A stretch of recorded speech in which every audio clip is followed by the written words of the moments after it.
পূর্বতন সরকার কেন্দ্র সরকারের যে সমস্ত প্রকল্প ছিল সেগুলোকে এখানে আসতে দিত না। ঠিক আছে, রাজায় রাজায় যুদ্ধ, কুল্লু খাগড়ার প্রাণ যায়।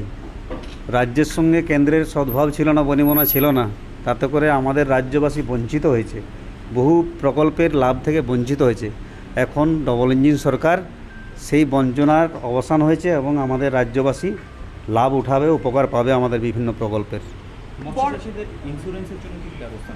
সব কিছুই ব্যবস্থা নেওয়া হবে, যা জনহিতকর, যারা মৎস্য চাষের সঙ্গে দীর্ঘদিন রয়েছে তাদের স্বার্থ, তাদের যাতে কোনো রকম অসুবিধা না হয়, সেগুলো আমাদের ডিপার্টমেন্ট আমরা চর্চা করছি, যাতে আরও উন্নতভাবে তাদেরকে পরিষেবা দেওয়া যায়, তাদের সাহায্য সহযোগিতা করা যায়, সেগুলো চর্চার বিষয়। এখন পরবর্তী পর্যায়ে আমরা আপডেট জানাবো দপ্তর থেকে। স্যার, মৎস্য চাষের উন্নতির ক্ষেত্রে এই সংস্থা 80 বছরের সংস্থা, কেন্দ্রীয় অন্তর্দেশীয় মৎস্য গবেষণা সংস্থা, এর ভূমিকা আপনি কীভাবে দেখছেন? না, বাঙালির সঙ্গে যেটা মৎস্য, যেটা এটা চাষের বিষয়টা, এটা দীর্ঘদিনের একটা ইতিহাস রয়েছে।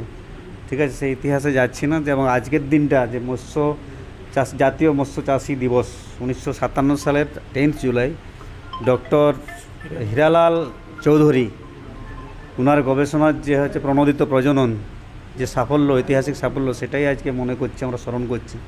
এবং ওনাদের যে চিন্তা ভাবনা, যা পরিকল্পনা, সেগুলোকে আমরা বাস্তবায়িত করব আগামী দিনে। তো এইভাবে আমরা চিন্তা ভাবনা করছি। এখন আমরা তো ধরুন নবগঠিত সরকার, আমরা নতুন এসেছি, আমরা সেই ভাবনাগুলোকে পরবর্তী পর্যায়ে বাস্তবায়িত করব।